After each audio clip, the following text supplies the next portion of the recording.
Kita ingin mendapatkan berkah dari orang tua kita, ridho dari orang tua kita. Kita nggak bisa nemui, bahkan salaman pun kadang-kadang sudah dilarang, tidak boleh. Ajarannya siapa ini? Ajarannya siapa? Kita dibodoh-bodoh ini. Pembodohan. Orang Islam itu punya dalil sendiri, punya cara sendiri menyelesaikan. Bukan mengikuti orang-orang zalim, bukan mengikuti tauhid, bukan. Kalau kamu berselisih, kembali kepada Quran hadis. Bahkan memang kita disuruh mengikuti ulil amri. Ulil amri yang kamu tidak sepaham, kembali lagi kepada Quran. Sesungguhnya Quran itu obat, petunjuk, penawar. Kenapa nggak lewat situ? Karena pikiran kita selalu pakai akal logika saja. Ini. Sebulan, hampir 2 bulan kita. Nggak jelas arah kita kemana. Tokoh-tokoh kita, kemana dia semuanya. Yang hebat-hebat itu tadi. Kita ditinggalkan begitu aja. Sampai kalang kabut kita sendiri tanpa tuntunan tokoh-tokoh itu kita mencari masjid. Memaksakan supaya bisa sholat di masjid. Justru tokoh-tokoh itu terus menghimbaukan, menghalang-halangi. Melemahkan keyakinan kita. Melecehkan fadilah-fadilah yang didapatkan di dalam majelis zikir. Fadilah-fadilah kita berkumpul untuk belajar kepada Allah. Dihilangkan. Itu supaya kita tidak yakin. Karena cuma masalah menyelamatkan fisiknya ini. Tapi tidak menyelamatkan iman dan tauhidnya. Tidak menyelamatkan fadilah-fadilah yang harus kita dapat di bulan ini. Yang sebanyak itu dibuka sama Allah. Kita nggak dapatkan. Gara-gara kita mengikuti tauhid.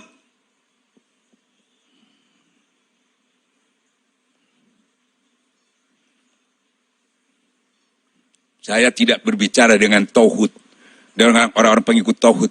Saya berbicara kepada orang-orang yang beriman, para ulama, para habaib, orang-orang yang berasa memimpin umat. Jangan ditinggalkan kami ini, jangan sembunyi. Kita semua datang ke masjid, ente sembunyi semua di rumah. Kiai-kiainya ulah sembunyi semua di rumah. Kamu biarkan kita terhalang, dihalangi. Kamu diam aja. Mana fatwa-fatwamu yang meyakinkan kita untuk hanya takut kepada Allah? Kita sudah lakukan, ente tidak melakukannya. Contohnya hanya di podium, tapi tidak contohnya di lapangan. Contohnya waktu aman, tidak mencontohkan dalam kesulitan. Allahu Akbar.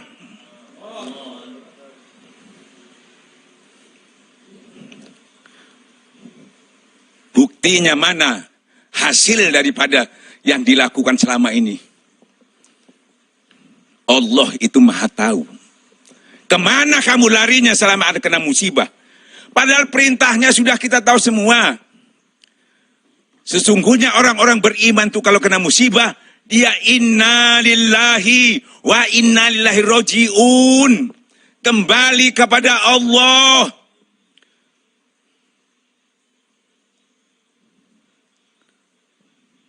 Apa bedanya? Ya, musibah. Ya, kalau sampai tidak hujan. Tidak hujan, pasti orang juga kelaparan. Pasti juga banyak orang meninggal kalau tidak hujan. Karena tanaman tidak tumbuh. Ya toh, orang-orang kekurangan air dan sebagainya. Musibah sama. Apa yang dilakukan kalau sudah ada musibah itu? Berbondong-bondong orang itu ke lapangan. Memohon kepada Allah supaya diturunkan hujan. Minta kepada Allah. Seketika itu juga turun hujan. Selesai masalahnya. Kita masih berkutak, masih berdebat dan sebagainya. Dalil yang semudah itu nggak kita pahami. Allah memberikan sederhana. Kita yang memakai akal pikiran kita. Yang tidak sama sekali ada tuntunannya kepada Allah. Itu yang dipakai. Lebih banyak mengikuti tauhid itu daripada Quran dan hadis. Quran hadis itu cuma dibaca. Yaitu tur iso maca, lus iso dongeng. tapi tidak diwujudkan dalam kehidupan ini. Nih, kita ditinggalkan. Mana orang-orang yang mengaku memimpin umat? Kita semua sholat ini memaksakan diri, memaksa masjid. Mana yang turun? Gak ada. Lari semua, sembunyi semua. Bahkan tetap memberikan informasi menakut-nakuti. Bahkan tetap mengimbaukan di TV, di mana tetap tidak berubah menghalang-halangi. Padahal tadi disebutkan siapa yang lebih zalim. Mengusir, menghalang-halangi orang ke menyebut-nyebut di masjid-masjid Allah itu. Siapa yang lebih zalim?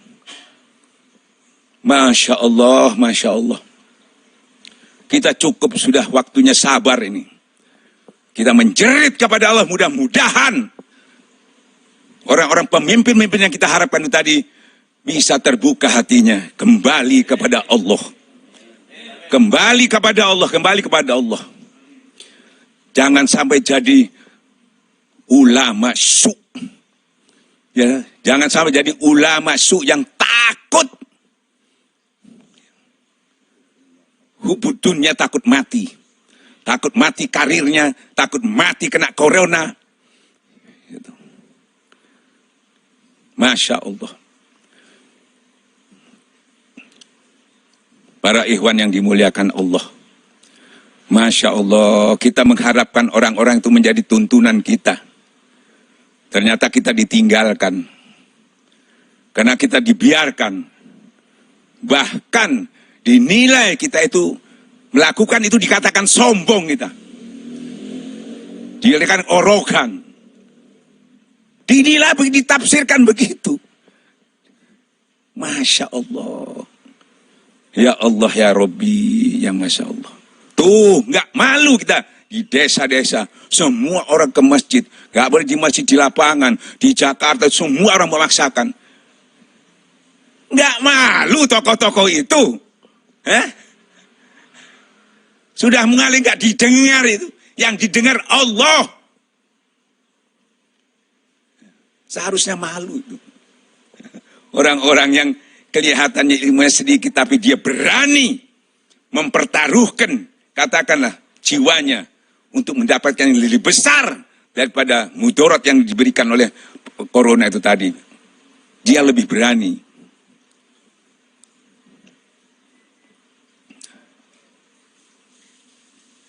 Masya Allah. Masya Allah. Sekali lagi khususnya Ikhwan Torekat Korea Naksabendi pada umumnya orang-orang yang beriman, ayo. Jangan lupa segala urusan itu kembali kepada Allah. Bukan syariatnya kita tidak pakai. Dalam situasi yang sulit, keyakinan itu ditingkatkan. Ya, tuh. Supaya apa? Itu sudah sering jelaskan. Supaya iman kita kuat, otomatis iman kita, jiwa kita kuat, bangunlah jiwanya, bangun badannya. Ini badannya tok yang dikuati, yang diinformasi, jangan kena penyakit. Tapi jiwanya yang penuh penyakit. Yaitu penyakit apa? Wahan. Ya, penyakit wahan itu yang tumbuh. Penyakit coronanya dihindari, penyakit wahannya muncul. Lebih bahaya penyakit wahan itu dari penyakit corona. Dan kalau penyakit, jangan takut. Karena Allah itu menurunkan penyakit berserta obatnya. Seperti kalau mati baru. Mati tidak bisa kita diskusikan, nggak bisa. Hatta kamu dalam benteng kuat yang ujung langit, ya, di gedung yang tinggi sekalipun, kamu harus mati dan kamu keluar untuk mencari kematian itu tadi. Bayangkan ketakutan kita, saking takutnya sehingga takutnya tidak melihat ketakutan di dalam cara menyelesaikan masalah. Bayangkan satu, orang sudah ditakuti dengan corona, walaupun belum ada di daerah itu sudah ditakut-takuti. Dan orang mau periksa, itu harus bayar itu. Saya sudah kena apa enggak? Kalau enggak punya uang, kecuali memang ada pemeriksaan langsung. Tapi kalau kita mau periksa langsung itu bayar. Dari mana uangnya? Untuk memeriksa bahwa saya kena apa enggak. Karena harus bayar. Kecuali ada gratis pemeriksa langsung baru nggak bayar. Kedua, takutnya lagi kalau ada yang kena, satu orang aja, ini diisolasi. Satu rumah. Kalau ada bayi itu ada siapa? Terus tutup semua. Gimana? Apa itu solusi? Jadi ketakutannya bertambah. Dan orang yang ketakutan bertambah apa? Nggak bisa kerja, tambah ketakutannya. Kan dia nggak bisa kerja, nggak bisa jualan. Bahkan dipecat lagi. Ketakutannya tambah.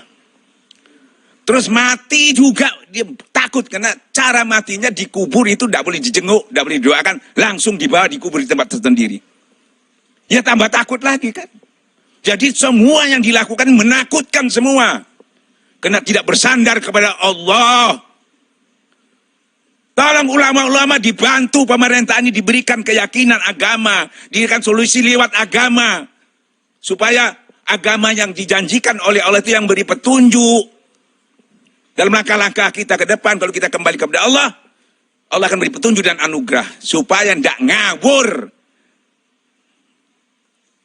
Ulama ini yang punya pengetahuan, punya ilmu itu. Jangan satu dalil aja, bahaya. Enak aja, siapapun bisa ngomong, di rumah saja. Dalil disampaikan, itu aja. Ada taun, di rumah saja. Jangan keluar. Lah orang tidak keluar, tidak makan dah. Ente yang ngomong enak, punya duit. Orang disuruh keluar, tidak boleh keluar. Orang ini kalau punya makanan, kalau enggak. Kita berbicara juga harus pakai logika dong. Kalau ente yang memberi makanan mencukupi, oke. Macan aja di hutan kalau ada makanan dia keluar cari orang itu masuk kampung. Risiko dibunuh dia masuk.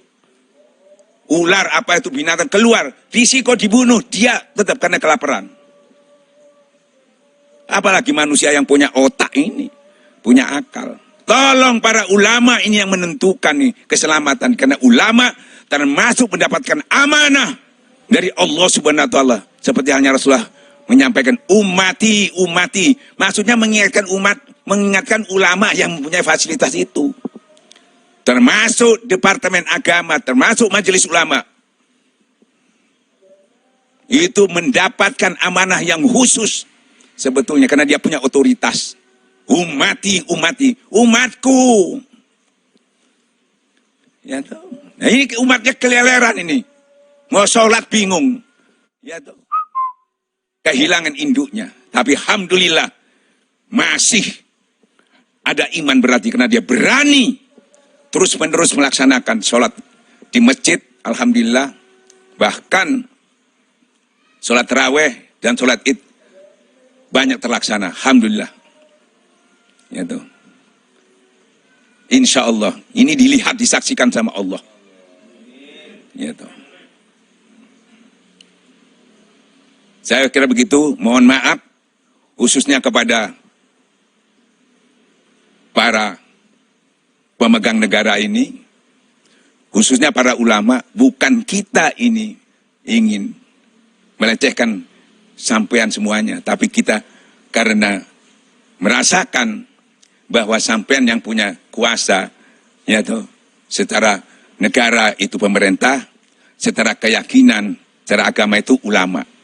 Maka kita menghimbau supaya lebih, ya toh, mengoptimalkan, ya toh, apa yang dia miliki, apa yang dia punya pengetahuannya. Kalau bisa ulama dengan pemerintah bersinergi, masing-masing punya kelebihan untuk bisa mengatur umatnya ini khususnya di Indonesia. Jangan buruk sangka lagi, jangan kita yang menyampaikan ini dikira melecehkan negara. atau melawan aturan, bukan. Ini kan watawasau bil haq, watawasau saling mengingatkan dong. Saling mengingatkan, dianjurkan, bukan tolong menolong dalam kejahatan ini. Ini tolong menolong dalam kebaikan, jangan salah paham.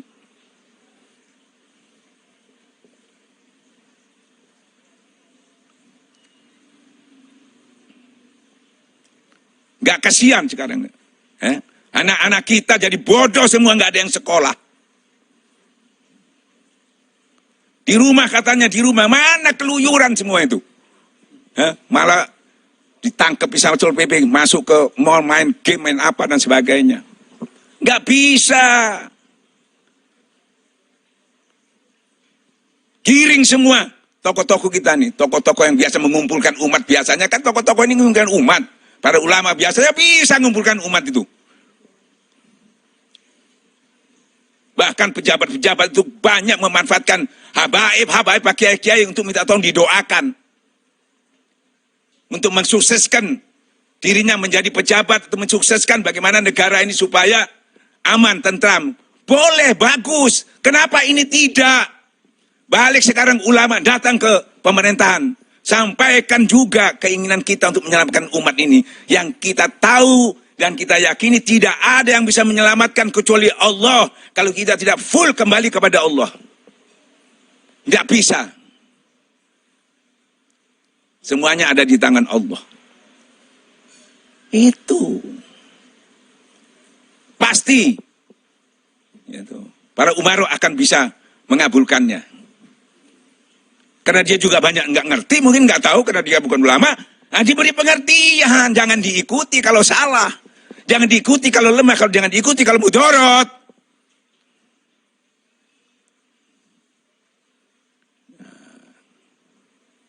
Karena dia banyak tidak mengetahui, kita yang mengetahui kita beritahu.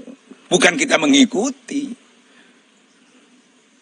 Mengikuti sebagian kecil. Seutuhnya kalau memberikan itu, bukan sebagian kecil. Dihitung mudarat manfaatnya. Kadang-kadang kita mudaratnya, akhiratnya biar. Pokok mudarat dunianya yang sukses. Sering begitu kita. Masya Allah. Ya mudah-mudahan. Saya yakin para ulama. Ya tahu. Pasti. Hati kecilnya. Saya yakin di bulan-bulan yang sudah akhir ini, saya lihat juga sudah banyak yang merasa menyesal. Ya, atas keputusan-keputusan yang awal dulu sudah banyak yang menyesal. Menyadari bahwa banyak yang hilang di bulan-bulan ini. Karena apa? Sikap-sikapnya yang belum serius. Ya memang sudah terlambat, sudah habis hari raya ini. Tapi corona yang belum selesai, ayo tetap kita upayakan kita jangan sampai menutup masjid. Kenapa? Sejarah membuktikan ada musibah apapun, Rasulullah, sahabat-sahabat tidak pernah menutup masjid. Dianjurkan sholat di rumah tapi tidak menutup masjid. Karena yang dianjurkan itu yang punya musibah, yang terkena musibah, yang enggak. Misalnya sering disampaikan dalil, karena hujan deras saja kita nggak ke masjid nggak masalah, kan gitu ya. Tapi tidak menutup masjid karena yang hujan daerah sini, yang daerah sana nggak hujan, kan gitu. Terus lagi di azan sholat di rumah, karena pada waktu itu ada musibah orang lumpuh, nggak bisa kemana sama dipopoh itu bawa ke masjid untuk sholat. Tapi tidak menutup masjid. Karena orang itu nggak bisa, dianjurkan sholat di rumah aja. Tapi yang bisa, yang enggak. Kita juga begitu. Yang enggak zona merah, yang enggak ada situ ada orang yang gelebak-gelebak di situ, ya boleh kita, jangan ditutup. Ini kadang-kadang iya, boleh, besoknya enggak. Nanti ngomong lagi iya, besoknya enggak. Nanti muinya iya, depaknya enggak. Kadang-kadang muinya iya, ada polisinya enggak. Ini kan membingungkan ini. Kenapa? Enggak dapat petunjuk Allah. Masing-masing pakai akalnya, pikirannya, nafsunya. Kembali kepada urutan sama-sama, pasti sama. Karena rujukannya bukan manusia. Bukan pendapat manusia. Pendapat Allah Subhanahu wa ta'ala. Insya Allah jadi obat, jadi petunjuk, jadi penawar. Wabillahi